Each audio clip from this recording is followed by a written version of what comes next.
ხელს რატომ აფარებდით ფარცხალაძის კოლ-ცენტრებს. იგივე ეხება ჯანგველაძის მკვლელობის საქმეს.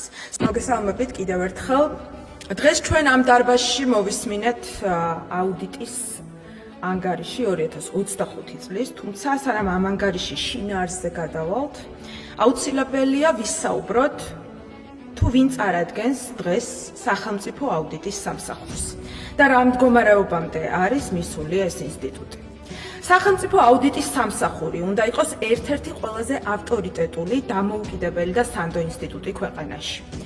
ეს არის უწყება, რომელსაც მოქალაქეები ანდობენ საკუთარი ფულის დაცვას, კორუფციის გამოვლენას, სახელმწიფო რესურსების ეფექტიანად გამოყენების კონტროლს და ხელისუფლების ანგარიშვალდებულებას. სამწუხაროდ ოცნება წლების განმავლობაში ნაბიჯ-ნაბიჯ გაანადგურა დამოუკიდებელი ინსტიტუტის იდეა. დაწყებული სახელმწიფო ინსპექტორის სამსახურიდან და დასრულებული სახელმწიფო აუდიტის სამსახურით. ის აქცია ასევე პარტიული ვერტიკალის ნაწილად. სწორედ ამ პროცესის შედეგად აღმოჩნდა აუდიტის სამსახურის სათავეში ყოფილი გენერალური პროკურორი, რომელიც დღეს დიდი ბრიტანეთისა და ესტონეთის სანქცირებულია. დიდი ბრიტანეთის მიერ დაწესებული სანქციები პირდაპირ უკავშირდება იმ პერიოდს, როდესაც სახელმწიფოს უნდა მოეხდინა რეაგირება მოქალაქეების მიმართ განხორციელებულ წამებაზე, ძალადობაზე და ადამიანის უფლებების მძიმე დარღვევებზე. თუმცა ეს რეაგირება არ ყოფილა. ბატონო გიორგი, თქვენ იყავით გენერალური პროკურორი იმ დროს, როდესაც საქართველოში ადამიანის უფლებების ერთ-ერთი ყველაზე მძიმე კრიზისი დადგა. ეს იყო პერიოდი, როდესაც ადამიანებს საკუთარ სახლებთან ხვდებოდნენ, ურეკავდნენ და აშინებდნენ, ჯგუფურად სცემდნენ და ემუქრებოდნენ მათ ოჯახებს. ეს იყო პერიოდი, როდესაც ძალადობა ყოველდღიურ პოლიტიკურ ინსტრუმენტად იქცა. სახელმწიფო ინსტიტუტები საკუთარ ვალდებულებებს ვერ ასრულებდნენ. სწორედ ამ მოვლენების ფონზე ამოქმედდა მოსკოვის მექანიზმი, რომელიც არის უმძიმესი დასკვნა ჩვენი ქვეყნის მიმართულებით. ამ ყველაფრის შემდეგ საზოგადოებას ბუნებრივად უჩნდება განცდა, რომ სახელმწიფო აუდიტის სამსახურის ხელმძღვანელად დაინიშნა არა დამოუკიდებელი ინსტიტუტის ლიდერი, არამედ იმ სისტემის წარმომადგენელი, რომელმაც თავად შექმნა პრობლემები, რომელთა გამოვლენაც მას ევალებოდა. დღეს სახელმწიფო აუდიტის სამსახური ანგარიშებს წერს, დარღვევებს აფიქსირებს, რეკომენდაციებს გასცემს, თუმცა რეალური შედეგი თითქმის არ მოყვება, როგორც ჩანს, ამ ყველაფერს. ამაზე თავად თქვენი სტატისტიკაც მოწმობს. თქვენი რეკომენდაციების შესრულების მაჩვენებელი მხოლოდ 59%-ია. ეს ნიშნავს, რომ სახელმწიფო უწყებებისთვის თქვენი რეკომენდაციების ნახევარზე მეტი არაფერს წარმოადგენს. ნახევარზე მეტ შემთხვევაში აუდიტის სამსახური პრობლემას ხედავს, აფიქსირებს, წერს ამ პრობლემებს, თუმცა ამ ყველაფერს არაფერი მოყვება შემდეგ. მოქალაქეებს არ აინტერესებთ, რამდენი ანგარიში დაიწერა. მოქალაქეებს აინტერესებთ, რა შეიცვალა, რომელი კორუფციული სქემა გაიხსნა, რა თანხა დაუბრუნდა ხალხის ბიუჯეტს, რომელი პასუხისმგებელი პირი დაისაჯა ამ ყველაფრისთვის. სწორედ აქ იწყება ყველაზე დიდი პრობლემა. წლების განმავლობაში აუდიტის სამსახური საუბრობდა დარღვევებზე, მაგრამ საზოგადოება ვერ ხედავდა რეაგირებას და ეს განსაკუთრებით კარგად ჩანს პროკურატურის მაგალითზე. თქვენი პროკურატურაში ყოფნის დროს აუდიტის არაერთი დასკვნა უბრალოდ თაროზე რჩებოდა.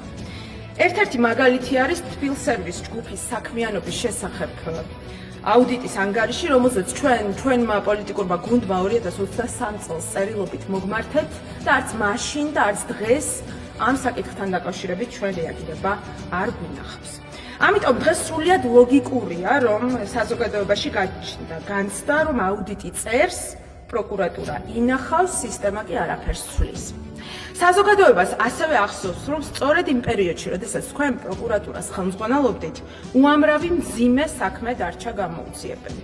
დღეს უკვე ყველა საუბრობს ბატონ ფარცხალაძეზე, მის გავლენებზე, მის კავშირებზე, მის საქმიანობაზე, მაგრამ სწორედ იმ წლებში, როდესაც ეს გავლენები ყალიბდებოდა და სახელმწიფოში იკიდებდა ფეხს, თქვენ ამაზე დუმდით. დღეს უკვე ყველამ ვიცით კოლ-ცენტრების შესახებ. ბატონო გიორგი, მაშინ რატომ დუმდით ამ საკითხთან დაკავშირებით და ხელს რატომ აფარებდით ფარცხალაძის კოლ-ცენტრებს? იგივე ეხება ჯანგველაძის მკვლელობის საქმეს. საზოგადოებაში დღემდე არსებობს განცდა, რომ ამ საქმეზე პასუხების გაცემა მოხდა დაგვიანებით, მაშინ, როდესაც სახელმწიფო უწყებას, რომელსაც თქვენ ხელმძღვანელობდით, ყველა ბერკეტი ჰქონდა იმისთვის, რომ გაეცა ამ საქმისთვის ღირსეული პასუხი. როდესაც დღეს კორუფციის წინააღმდეგ ბრძოლაზე ვსაუბრობთ, საზოგადოებას ახსენდება არა მხოლოდ თქვენი დღევანდელი თანამდებობა, არამედ მთელი ის პერიოდი, როდესაც სამართალდამცავი სისტემის ნაწილი იყავით და ხელმძღვანელობდით პროკურატურას. რატომ ვერ მოახერხეთ და რამ შეგიშალათ ხელი ღარიბაშვილის და ლილუაშვილის კორუფციული სქემების დადგენის შესახებ ინფორმაცია, რომ გეუწყებინათ მოსახლეობისთვის? სახელმწიფო აუდიტის სამსახური პრაქტიკულად არ ჩანს იქ, სადაც მოქალაქეები ყველაზე მეტად ელიან მას. ამ შემთხვევაში წლები არსებობს კითხვები მუნიციპალურ შესყიდვებთან, ბაღების სისტემებთან, სასადილოების პროგრამებთან, ასევე სატენდერო პრაქტიკასთან დაკავშირებით, მილიონობით ლარის არამიზნობრივ ხარჯვასთან დაკავშირებით, თუმცა აუდიტის სამსახურის რეაგირება არასდროს პასუხობს იმ მოლოდინს, რომელიც საზოგადოებას აქვს. იგივე შეგვიძლია თქვა თანამდებობის პირთა დეკლარაციებზე, რომლებიც ფაქტიურად ფასადურად ივსება და ელემენტარულ გამჭვირვალობის სტანდარტსაც კი ვერ აკმაყოფილებს დღესდღეობით. საზოგადოებას ასევე არაერთი კითხვა აქვს ოცნების ფინანსურ საქმიანობასთან დაკავშირებით. როგორ ფინანსდება პოლიტიკური ძალა, რომელმაც მთელი სახელმწიფო ვერტიკალი საკუთარ კონტროლს დაუქვემდებარა? რა მექანიზმებით ხდება გავლენების შენარჩუნება, როგორ არის გადაჯაჭვული პოლიტიკური და ფინანსური ინტერესები? სამწუხაროდ სწორედ იმ საკითხებზე, რომლებზეც ყველაზე მაღალი საჯარო ინტერესი არის დღესდღეობით, თქვენ დუმხართ. ბატონო გიორგი, ამ ქვეყანას აღარ სჭირდება მორიგი, მშრალი ანგარიშები, რომელიც ორ დღეში არავის აღარ ემახსოვრება. ჩვენს ხალხს არ სჭირდება ფასადური ინსტიტუტები. ამ ქვეყანას სჭირდება დამოუკიდებელი, პრინციპული და გამბედავი უწყება, რომელსაც არ შეეშინდება გავლენიანი კლანების, პარტიული ბოსების და ასევე პოლიტიკური ვერტიკალის. ქვეყანას სჭირდება აუდიტორი, რომელიც იცავს ხალხის ჯიბეს და არა ხელისუფლების კომფორტს.